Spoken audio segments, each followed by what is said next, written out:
Going through infidelity is hard enough. Trying to figure out what's actually going on through his mind that's leading him to that point where he is doing those things is another ball game altogether.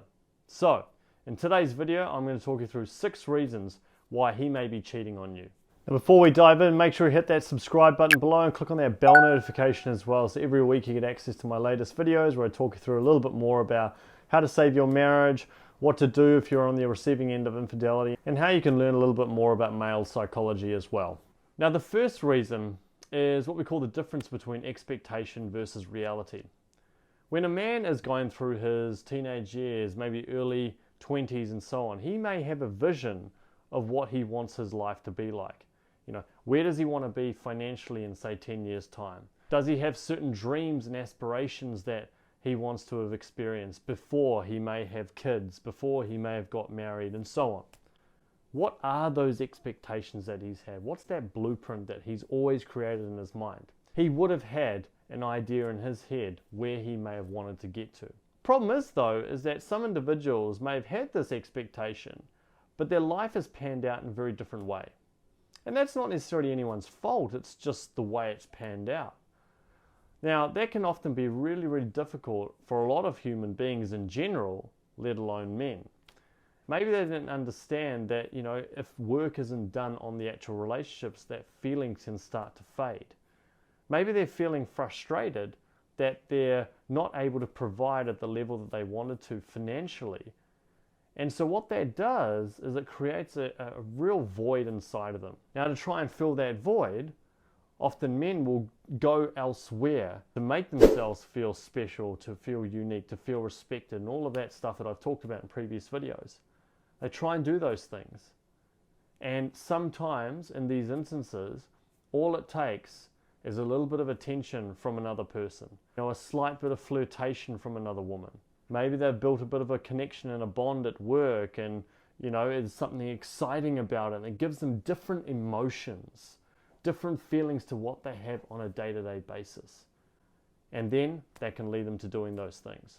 I want to be clear here, all of these points I'm making today, none of them are justifications for men going off and cheating. It's simply providing an explanation around why he may want to go off and do these things. Now, the second reason why he may be off cheating is that he's sexually frustrated. Now, talking about sexuality can be a little bit of a prickly topic for a lot of people. It's something that we often don't want to talk about, but it's something that's really important to talk about. At the end of the day, a relationship is simply a really good friendship, but with the intimate component.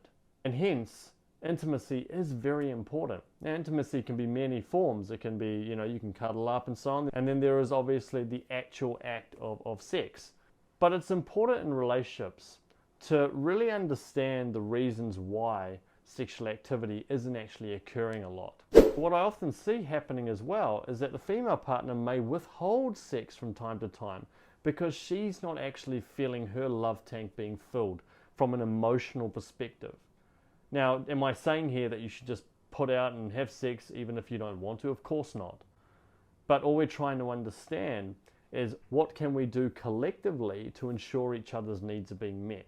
Because if emotional needs are often met, then there is a willingness to want to engage in sexual activity, and then that part of the relationship or marriage can really start to flourish. But if that sexual activity is not being nurtured, if it's not flourishing on any kind of level, then that may be a driver around why he's acting the way that he is. Once again, it's not an excuse, but we have to understand the drivers behind it. We've got to understand the reasons why he's going down that path. Now, one more point I wanted to make here was that when we're talking about sexual activity, if a man is not feeling like he's getting the sex that he needs, what can often happen, it completely messes with his mind. It makes him completely illogical. It doesn't help him to find any kind of clarity because there is that build-up of energy on the inside. And when there is that build-up of energy, it completely can skew one's thoughts. And that's why they can easily get tempted into those things and ultimately feel regret afterwards as well. Now, the third reason why he may be cheating is because he feels controlled in the relationship or marriage. When I've spoken to a lot of men in the past, they often tell me that they feel like they're being controlled regularly by their partner, that they don't feel like they have the freedom to do some of the things that they want to do. And it's not necessarily that that person is telling them what to do. It's almost implied. It's almost like they just know on the inside that if they go off and, spend time with their buddies, or, they go and play sports or whatever, their partner's going to be annoyed, but they may not necessarily be very vocal about it. They might just be passive aggressive with it. They might shut down a little bit. They might go a little bit quiet. People can pick up on the subtle clues that individuals are giving off that aren't necessarily very overt in nature. And I honestly think that a lot of men don't necessarily get credit for their ability to understand that something is not quite right. They feel it on the inside. The fourth reason is that he's just feeling criticized. Maybe he feels like he's getting pinned every time he comes up with any ideas. Maybe he wants to show some initiative and he gets shut down. Maybe he wants to help out around the house and he gets criticized for the quality of the work. These behaviors do absolutely occur in relationships. And it's really important that both parties take a level of ownership of their part to play within the relationship getting to its current state. Have you found that you've been a little bit critical from time to time?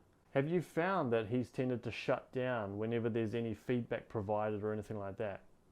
Is there enough areas in his life that make him feel special and significant enough, or is he always feeling like he's getting criticized all the time? Now, just to be clear here, it's really important to not necessarily look at things from a logical perspective.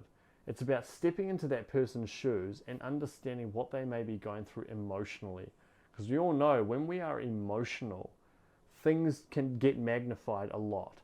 And often we're irrational with it. I know in my own life, there have been times where I've gotten emotional about things and they didn't make any sense at all.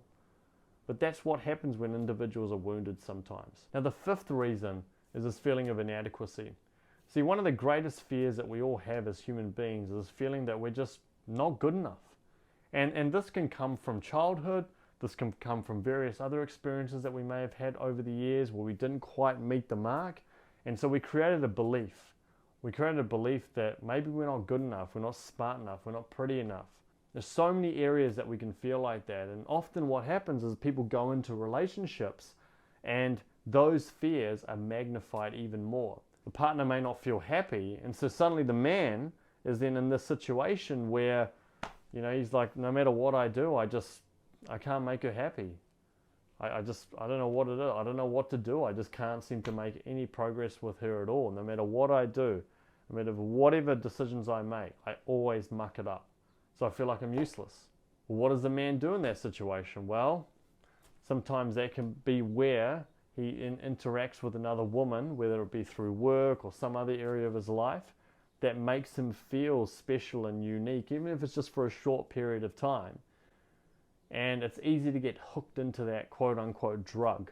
That feeling of being good enough in that moment, or just having a little connection, can just give them that hit that they're looking for. And because that's such a good feeling for them, they want to keep experiencing more of that. I know this is probably difficult to hear, but it's important to hear these things, because I think when we understand the deeper reasons why, we can then start to create some necessary shifts in that situation. And finally, another reason why he's cheating and what's going through his mind is around escapism.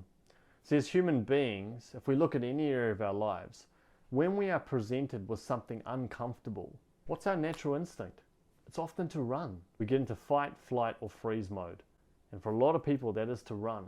Let's say something has happened between you and a friend, and you know you need to confront them, you know you need to have a conversation with them. What do? For a lot of people, they'll just avoid it completely. They won't want to face up to that. There's no judgment here. That's just the truth of what human beings do. If we look at all the substances that exist in the world, or we think about what people do when they're feeling stressed, have a cigarette, have a vape, have a glass of wine, have a beer, etc. These are all escapism tools. And for men who don't feel like they're getting their needs met, who feel trapped in a relationship, who don't know what to do moving forward, and are seeking just that little bit of an emotional hit, what they'll do in that situation is to escape. And what I often see is that individuals who are going through tough times in their relationships will often attract someone, whether it be physically or emotionally, who they can build a stronger connection with in those moments. Now, I know for you ladies out there who are having to deal with a man who might be cheating, I know it's such a painful thing to go through. But I often believe that in order to move forward in order to actually either be able to rekindle the spark within your relationship or be able to try and figure out what to do in order to move forward, then awareness is key. You've got to understand why. You've got to understand how the relationship has got to this current state. When we understand that current state, then we can really start to move forward and create some proper shifts. So I hope this all makes sense. Thank you so much for watching this video. If you've liked it, make sure you hit that like button below. If you want to get more videos like this, hit that subscribe button. And do let me know what your biggest takeaway is from this video. And if there are any points that you want clarification on, just message them below in the comment section and I'll respond to every single one of you. Now I know that going through infidelity is such a difficult thing to have to go through. So if you are wanting to learn a little bit more about what to do if your husband is cheating on you, then click this video above and it'll explain to you a little bit more about the steps you can take moving forward. Thank you so much. God bless, and I'll talk to you in the next video.